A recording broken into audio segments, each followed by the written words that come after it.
ओम शांति। बाबा के महावाक्य सुनते हैं। बाबा कहते हैं, मीठे बच्चे, बाप, टीचर और सतगुरु यह तीन अक्षर याद करो तो अनेक सिफतें, विशेषताएं आ जाएंगी। प्रसन्न किन बच्चों के हर कदम में पद्मों की कमाई जमा होती रहती है। उत्तर, जो अपना हर कदम सर्विस में बढ़ाते रहते हैं वही पद्मों की कमाई जमा करते हैं। अगर बाबा की सर्विस में कदम नहीं उठाएंगे तो पदम कैसे पाएंगे। सर्विस ही कदम में पदम देती है, इसी से पद्मा पदमपति बनते हो। दूसरा प्रश्न, किस राज को जानने के कारण तुम बच्चे सभी के कल्याणकारी बनते हो। उत्तर, बाबा ने हम बच्चों को यह राज समझाया है कि सभी की यह एक ही हट्टी है, यहाँ सबको आना ही है। यह बहुत गुह्य राज है। इस राज को जानने वाले बच्चे ही सबके कल्याणकारी बनते हैं।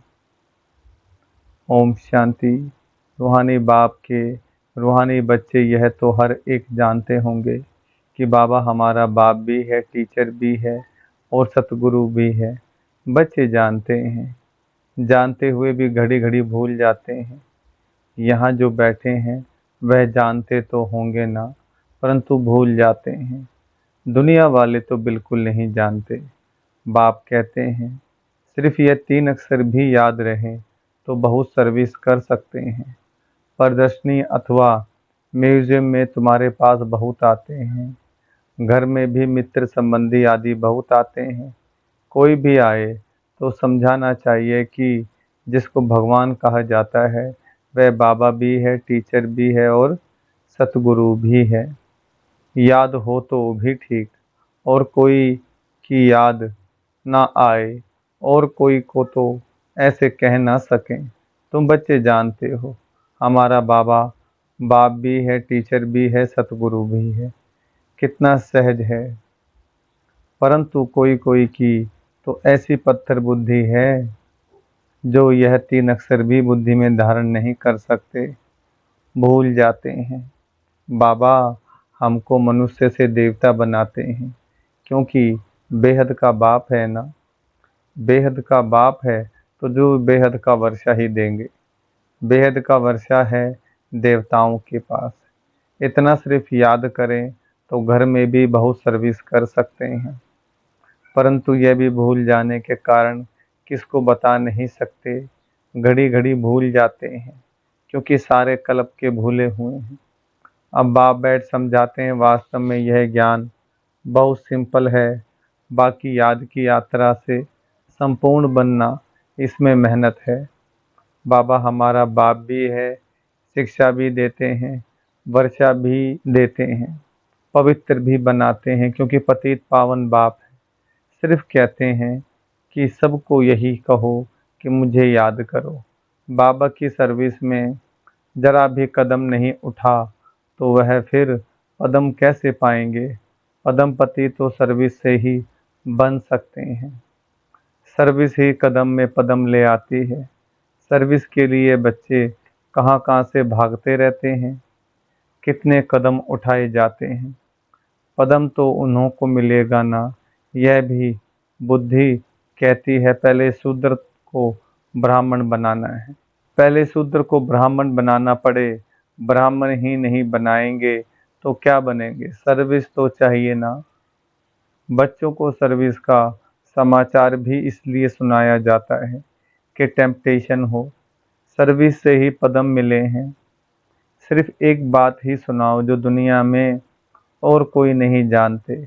बेहद का बाप बाप है, परंतु बाप का कोई को पता नहीं है। सिर्फ ऐसे ही गॉड फादर कहते रहते हैं। वह टीचर है, यह तो कोई की बुद्धि में नहीं होगा। स्टूडेंट की बुद्धि में हमेशा टीचर याद रहता है। जो पूरी रीति नहीं पढ़ते हैं उनको अनपढ़ा कहा जाता है। बाबा कहते हैं, हर्जा नहीं है तुम कुछ भी ना पढ़े हुए यह तो समझ सकते हो ना कि हम भाई भाई हैं। हमारा बाप बेहद का है। बाप आते ही हैं एक धर्म की स्थापना करने, ब्रह्मा द्वारा करते हैं, परंतु लोग कुछ भी समझते नहीं हैं। ईश्वर अगर कभी ना आया हुआ होता तो उनको बुलाते ही क्यों कि हे लिबरेटर आओ, हे पतित पावन आओ। जबकि पतित पावन को याद करते हैं, फिर शास्त्र क्यों पढ़ते, तीर्थों पर क्यों जाते, वहां बैठा है क्या कोई जानते ही नहीं। जबकि पतित पावन ईश्वर है तो गंगा स्नान आदि से कोई पावन हो कैसे सकते, स्वर्ग में कोई जा कैसे सकते। जन्म तो यहाँ ही लेना है। नई दुनिया और पुरानी दुनिया में फर्क तो है ना। इसको सतयुग थोड़े ही कहेंगे, अब तो कलयुग है ना। मनुष्यों की तो बिल्कुल पत्थर बुद्धि है। जहाँ थोड़ा सुख देखते हैं तो स्वर्ग समझ लेते हैं। यह बाप ही समझाते हैं। बाप कोई गाली नहीं देते हैं। बाप शिक्षा भी देते हैं, सबको सदगति भी देते हैं। भगवान बाप है तो बाप से जरूर कुछ मिलना चाहिए। बाबा अक्सर भी ऐसा है जो उनसे वर्षे की खुशबू जरूर आती है। और भले कितना भी काका मामा आदि हैं, परंतु उनसे वर्षे की खुशबू नहीं आती, माना प्रॉपर्टी नहीं मिलती है। अंतर्मुख को विचार करना है कि बाप ठीक कहते हैं। गुरु के पास कोई जायदाद होती नहीं, वह तो खुद ही घर बार छोड़ते हैं। तुमने सन्यास किया है विकारों का, वह तो कह देते हैं हमने घर बार छोड़ा। तुम कहते हो हम सारी दुनिया के विकारों का सन्यास करते हैं। नई दुनिया में जाना कितना सहज है। हम सन्यास करते हैं सारी पुरानी सृष्टि, तमो प्रधान दुनिया का। सतयुग है नई दुनिया, यह भी जानते हो। नई दुनिया थी जरूर, सब गाते हैं। स्वर्ग कहा ही जाता है नई दुनिया को, परंतु वो लोग सिर्फ कहने मात्र कह देते हैं, समझ कुछ नहीं। तो बाप बच्चों को कहते हैं सिर्फ यह विचार करो, बाबा हमारा बाप भी है, शिक्षक और सतगुरु भी है, सबको ले जाएंगे। अक्षर ही दो हैं, मन मना भव, इसमें सब आ जाता है। परंतु यह भी भूल जाते हैं, पता नहीं बुद्धि में क्या क्या याद रहता है। नहीं तो रोज लिख कर दो कि इतना समय हम किस अवस्था में बैठे थे। तुम बैठे हो बाप टीचर सतगुरु के सामने, तो वही याद आना चाहिए ना। स्टूडेंट को टीचर ही याद आएगा ना, परंतु यहाँ माया है ना, एकदम माया ही मोड़ देती है, सारा राज्य भाग्य ही ले लेती है। तुमको पता नहीं पड़ता है, आए तो थे वर्षा लेने परंतु मिलता कुछ भी नहीं। ऐसे ही कहेंगे ना, भले स्वर्ग में तो चलेंगे परंतु वह कोई बड़ी बात थोड़ी ही है। यहाँ आए भले परंतु पढ़े नहीं, फिर स्वर्ग में तो जाएंगे ना। यहाँ तो बैठे हैं ना, समझते हैं स्वर्ग में जाना है, फिर क्या भी बने, वह तो पढ़ाई नहीं हुई ना। थोड़ा भी सुना तो उसका फल मिल जाता है। पढ़ाई से तो बड़ी स्कॉलरशिप मिलती है। बाप से ऊंच से ऊंच पद पाना है तो पुरुषार्थ करना पड़े। पढ़ाई याद होगी तो 84 का चक्कर भी याद आ जाएगा। यहाँ बैठने से सब याद आना चाहिए, परंतु यह भी याद आता नहीं है। अगर याद आए तो किसको सुनाए भी, चित्र तो सबके पास है। शिव के चित्र तुम कोई को सुनाएंगे तो कभी गुस्सा नहीं करेंगे। बोलो आओ तो हम आपको बताएं कि यह शिव बेहद का बाप है ना, इनके साथ आपका क्या संबंध है। ऐसे फालतू चित्र तो नहीं होगा। शिव के लिए जरूर कहेंगे यह भगवान है। भगवान तो निराकार ही होता है, उनको बाप कहा जाता है। वह शिक्षा भी देते हैं। तुम्हारी आत्मा शिक्षा लेती है, आत्मा ही सब कुछ करती है। टीचर भी आत्मा बनती है। बाप भी इस रथ पर आकर पढ़ाते हैं, सतयुग की स्थापना करते हैं। वहाँ कलयुग का नाम निशान ही नहीं। मनुष्य कहाँ से आएंगे। बाप सर्विसेबल बच्चों को सारा दिन ख्यालात चलते रहते हैं। सर्विस नहीं करते तो समझा जाता है बुद्धि ही नहीं चलती। जैसे बुद्धू बैठे हैं, बाप को समझ नहीं सकते। पतित पावन बाप को याद करने से ही वर्षा मिलेगा। याद करते करते मरेंगे तो बाप की सब मिल्कियत मिलेगी। बेहद के बाप की मिल्कियत है स्वर्ग। बच्चों के पास बैज भी है। घर में मित्र संबंधी आदि तो बहुत आते हैं। कोई मरता तो भी बहुत आते हैं। उन्हों की भी तुम बहुत अच्छी सर्विस कर सकते हो। शिव बाबा का चित्र तो बहुत अच्छा है, भले बड़ा ही रख दो, इसमें कोई कुछ कहेंगे नहीं। ऐसे नहीं कहेंगे कि यह ब्रह्मा है, यह है गुप्त। तुम गुप्त भी समझा सकते हो। सिर्फ शिव का चित्र रखो और सब चित्र उठा दो। यह शिव बाबा बाप टीचर सतगुरु है। यहाँ आते हैं नई दुनिया की स्थापना करने। और संगम पर ही आते हैं। यह ज्ञान तो बुद्धि में है ना। बोलो शिव बाबा को याद करो और किसी को याद नहीं करो।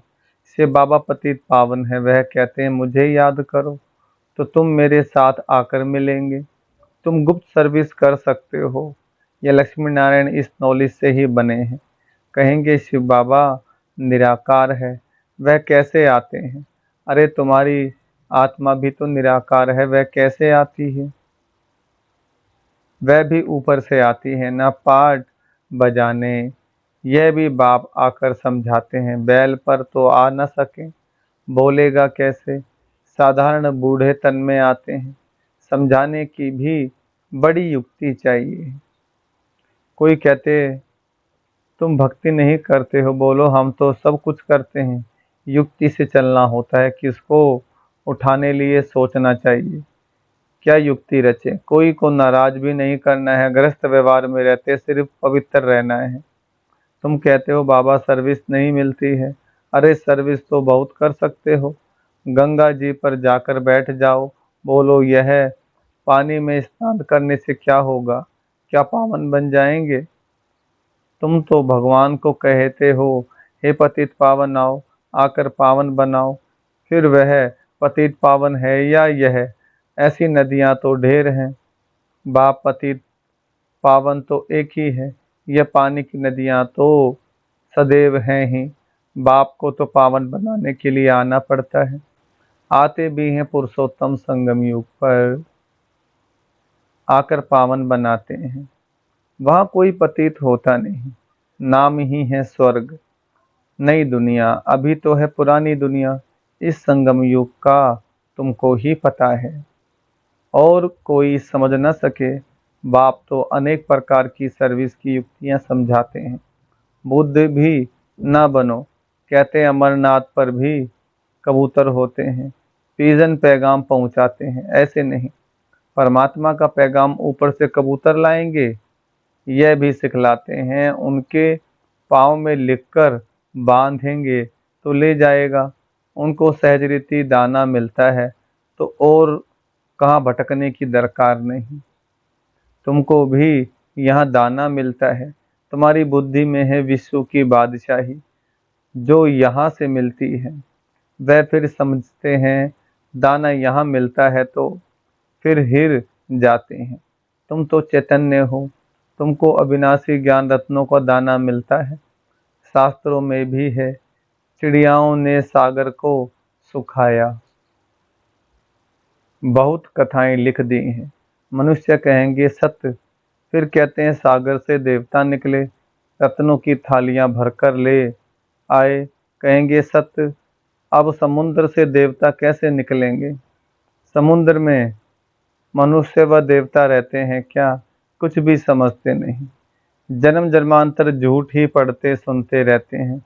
इसलिए कहते हैं झूठी काया झूठी माया झूठा सब संसार। सच्चे और झूठे संसार में कितना रात दिन का फर्क है। झूठ बोलते बोलते इंसॉल्वेंट बन पड़े हैं। तुम कितना युक्ति से समझाते हो, फिर भी कोर्टों में कोई को ही बुद्धि में बैठता है। यह बहुत सहज ज्ञान और सहज योग। बाप टीचर सतगुरु को याद करने से उनकी सिफतें भी बुद्धि में आ जाएंगी। सिफतें माना जो परमात्मा की विशेषताएं, गुण हैं। अब अपनी जांच करनी चाहिए। हम सब बाबा को याद करते हैं, वह और तरफ बुद्धि जाती है। तुम्हारी बुद्धि को अभी समझ मिलती है। कितनी मीठी मीठी बातें बाप समझाते हैं, युक्तियां बताते हैं। तुम कोई को बैठकर समझाएंगे, फिर तुम्हारे दुश्मन भी नहीं बनेंगे। शिव बाबा ही तुम्हारा बाप, टीचर, सतगुरु है। उनको याद करो। समझाने की युक्ति रचनी चाहिए। ब्रह्मा के चित्र पर बहुत पीछे पड़ते हैं। शिव का चित्र देख कभी उड़ाएंगे नहीं। अरे यह तो आत्माओं का बाप है ना, तो बाप को याद करो। इनसे बहुतों को फायदा हो सकता है। इनको याद करने से तुम पति से पावन बन जाएंगे।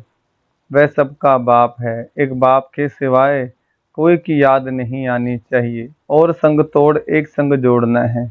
यह किसके कल्याण करने की युक्तियां। बाप को याद ही नहीं कर सकेंगे तो पावन कैसे बनेंगे। घर में भी तुम बहुत सर्विस कर सकते हो। बहुत मित्र संबंधी आदि तुमको मिलेंगे। भिन्न भिन्न युक्तियां रचो, बहुतों का कल्याण कर सकते हो। हट्टी तो एक ही है, और कोई हट्टी है नहीं, तो जाएंगे कहाँ। अच्छा, मीठे मीठे सिकलदे बच्चों प्रति माता पिता बाप दादा का याद, प्यार और गुड मॉर्निंग। रूहानी बाप की रूहानी बच्चों को नमस्ते। हम रूहानी बच्चों की रूहानी बाप दादा को याद, प्यार, गुड मॉर्निंग और नमस्ते। धारणा के लिए मुख्य सार। पहला पॉइंट, गृहस्थ व्यवहार में बहुत युक्ति से चलना है। कोई को नाराज भी नहीं करना है। पवित्र भी जरूर बनना है। दूसरा, एक बाप से अविनाशी ज्ञान रत्नों का दाना ले अपनी बुद्धि रूपी झोली भर कर रखनी है। बुद्धि को भटकाना नहीं है। पैगंबर बन सबको बाप का पैगाम देना है। वरदान, बेहद की वैराग्य वृत्ति द्वारा सर्व लगावों से मुक्त रहने वाले सच्चे राजऋषि भव। वरदान का विस्तार। राजऋषि अर्थात एक तरफ राज्य, दूसरी तरफ ऋषि अर्थात बेहद के वैरागी। अगर कहाँ भी चाहे, अपने में चाहे व्यक्ति में चाहे वस्तु में, कहाँ भी लगाव है तो राजऋषि नहीं। जिसका संकल्प मात्र भी थोड़ा लगाव है, दो नाव में पांव हुए, फिर न यहाँ के रहेंगे न वहाँ के। इसलिए राजऋषि बनो, बेहद के वैरागी बनो, अर्थात एक बाप दूसरा न कोई। यह पाठ पक्का करो। स्लोगन, क्रोध अग्नि रूप है जो खुद को भी जलाता और दूसरों को भी जला देता है। अच्छा, ओम शांति।